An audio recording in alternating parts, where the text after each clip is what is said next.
नमस्कार दोस्तों, मैं अमन। आज है 23 सितंबर और चलिए जानते हैं 23 सितंबर से संबंधित कुछ इंपॉर्टेंट अपडेट। तो आज सबसे पहले जानते हैं कि 23 सितंबर के दिन इतिहास में क्या हुआ था।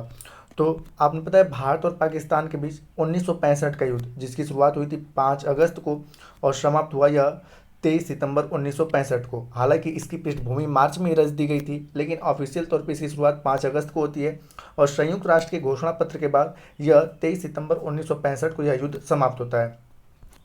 इसके बारे में कि इसका स्थान क्या था, तो भारतीय उपमहाद्वीप क्षेत्र था। खास करके यह युद्ध जो हुआ था कच्छ के रण वाले क्षेत्र से स्टार्ट हुआ था और इसका परिणाम क्या हुआ कि संयुक्त राष्ट्र के घोषणा पत्र के द्वारा, ठीक है, यहाँ पर युद्ध विराम हुआ गया और कहा गया किसी भी क्षेत्र में कोई बदलाव नहीं किया जाएगा। अब इस दौरान देखें तो तत्कालीन समय में भारत के राष्ट्रपति थे एस राधाकृष्णन, भारत के प्रधानमंत्री थे लाल बहादुर शास्त्री और भारत के थल सेना अध्यक्ष थे जनरल JN चौधरी। और पाकिस्तान की बात करें तो पाकिस्तान के समय उस समय पाकिस्तान के जो प्रधानमंत्री थे उनका नाम था अयूब खान। इसमें बेसिक तौर पे पाकिस्तान ने एक सैन्य अभियान चलाया था और उस सैन्य अभियान का नाम था ऑपरेशन जिब्राल्टर। ठीक है, ऑपरेशन जिब्राल्टर जो सैन्य अभियान था, इसका मुख्य उद्देश्य था कि कश्मीर की जनता में विद्रोह भड़काना और भारतीय संचार तंत्र एवं परिवहन व्यवस्था को नुकसान पहुंचाना। पाकिस्तान के घुसपैठ को जल्द ही पहचान लिया गया और विद्रोह करने के बजाय जनता ने उनकी सूचना भारतीय सैनिकों को दे दी और यह अभियान पूर्णतः विफल हो गया। तो यहाँ पे बेसिक तौर पे 1965 में, जैसा कि मैंने बताया, कि पाकिस्तान ने अपना एक गुप्त अभियान चलाया था जिसका नाम रखा था जिब्राल्टर और जिसका मुख्य उद्देश्य था कि भारतीय संचार व्यवस्था, परिवहन व्यवस्था को ध्वस्त करना और साथ ही साथ भारतीय कश्मीरियों को भड़काना, जिससे कि वो लोग हमारे पक्ष में आ जाएं और भारतीय सैनिकों का विरोध करें। हालांकि वहाँ की आम जनता ने भारतीयों के पक्ष में रहकर सारी सूचनाएं सैनिकों को दे दी, जिसके कारण इनका ऑपरेशन विफल हो गया। तो ये रहा आज का 1965 के भारत पाकिस्तान के युद्ध की एक समरी। अगला देखते हैं। तो आज के दिन एक दिवस मनाया जा रहा है जिसका नाम है अंतर्राष्ट्रीय सांकेतिक भाषा दिवस। 23 सितंबर को अंतर्राष्ट्रीय सांकेतिक भाषा दिवस के रूप में मनाया जाता है। तो अब बढ़ते हैं आज के करंट अफेयर्स के सेशन की तरफ। तो आज का पहला क्वेश्चन है, विश्व गुलाब दिवस प्रतिवर्ष कब मनाया जाता है? ऑप्शन ए 19 सितंबर, ऑप्शन बी है 22 सितंबर, ऑप्शन सी है 20 सितंबर और ऑप्शन डी है 18 सितंबर। तो जानते हैं विश्व गुलाब दिवस प्रतिवर्ष 22 सितंबर को कैंसर रोगियों के कल्याण के लिए मनाया जाता है। यह दुनिया की दूसरी सबसे घातक बीमारी से पीड़ित लोगों के प्रति समर्थन और प्यार दिखाने के लिए मनाया जाता है। यह दिवस दुनिया के लिए भावनात्मक समर्थन और विश्वास व्यक्त करने के अवसर के रूप में कार्य करता है, जिसकी मदद से कोई भी सबसे कठिन लड़ाई जीत सकता है, यहाँ तक कि कैंसर से भी जीता जा सकता है। तो यहाँ पूछा गया कि विश्व गुलाब दिवस कब मनाया जाता है, तो सही ऑप्शन होता है आपका बी 22 सितंबर। अगला क्वेश्चन है, इंडिया हाइपरटेंशन कंट्रोल इनिशिएटिव किस वर्ष शुरू की गई थी? ऑप्शन ए है वर्ष 2021, ऑप्शन बी है वर्ष 2018, ऑप्शन बी है वर्ष 2020 और ऑप्शन डी है वर्ष 2017। तो जानते हैं भारत उच्च रक्तचाप नियंत्रण पहल 2017 में शुरू की गई थी। इस पहल का मुख्य उद्देश्य 2025 तक उच्च रक्तचाप के मुद्दे को 25% तक कम करना है। विशेष रूप से पहल के तहत उच्च रक्तचाप वाले 34 लाख से अधिक लोग सरकारी स्वास्थ्य सुविधाओं में इलाज करा रहे हैं।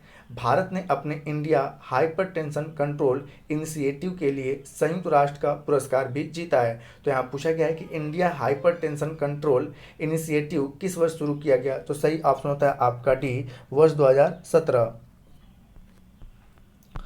अगला अपडेट है, कन्वर्जेंस पोर्टल संयुक्त रूप से किन दो मंत्रालयों द्वारा लॉन्च किया गया है? ऑप्शन ए है कृषि मंत्रालय और खाद्य प्रसंस्करण उद्योग मंत्रालय, ऑप्शन बी है MSME मंत्रालय और वित्त मंत्रालय, ऑप्शन सी है विदेश मंत्रालय और गृह मंत्रालय, ऑप्शन डी है ग्रामीण विकास मंत्रालय और स्वास्थ्य और परिवार कल्याण मंत्रालय। तो जानते हैं कृषि मंत्रालय और खाद्य प्रसंस्करण उद्योग मंत्रालय ने संयुक्त रूप से कृषि अवसंरचना कोष, प्रधानमंत्री सूक्ष्म खाद्य प्रसंस्करण उद्यम योजना का औपचारिकरण और प्रधानमंत्री किसान संपदा के बीच एक कंजर्वेशन पोर्टल को लॉन्च किया है। पोर्टल को प्रधानमंत्री के द्वारा इस दृष्टिकोण के संदर्भ में लॉन्च किया गया है कि सरकार के सभी मंत्रालय और विभाग मिलकर काम करेंगे। तो यहाँ पूछा गया है कन्वर्जेंस पोर्टल संयुक्त रूप से किस दो मंत्रालय के द्वारा शुरू किया गया? तो सही ऑप्शन होता है आपका ए कृषि मंत्रालय और खाद्य प्रसंस्करण उद्योग मंत्रालय। आज का अगला अपडेट है, पर्यावरण मंत्रियों के राष्ट्रीय सम्मेलन का उद्घाटन किन राज्यों में किया जाएगा? ऑप्शन ए है उत्तर प्रदेश, ऑप्शन बी है हिमाचल प्रदेश, ऑप्शन सी है मध्य प्रदेश और ऑप्शन डी है गुजरात। तो जानते हैं प्रधानमंत्री नरेंद्र मोदी 23 सितंबर 2022 को गुजरात में पर्यावरण मंत्रियों के राष्ट्रीय सम्मेलन का उद्घाटन करेंगे। विभिन्न मुद्दों पर बेहतर नीति बनाने में देश की केंद्र और राज्य सरकारों के बीच और तालमेल बनाने के लिए पर्यावरण मंत्रियों का सम्मेलन आयोजन किया जा रहा है। तो यहाँ पूछा जा रहा है कि पर्यावरण मंत्रियों का सम्मेलन किस राज्य में किया जाएगा? तो सही ऑप्शन है आपका डी गुजरात। और किस दिन किया जाएगा? तो आज के दिन 23 सितंबर को किया जाएगा प्रधानमंत्री के द्वारा। आज का अगला क्वेश्चन है, नार्थ चैनल को पार करने वाले पहले उत्तर पूर्वी भारतीय एल्विस अली हजारिका किस राज्य से संबंधित हैं? ऑप्शन ए है असम, ऑप्शन बी है मणिपुर, ऑप्शन सी है अरुणाचल प्रदेश और ऑप्शन डी है त्रिपुरा।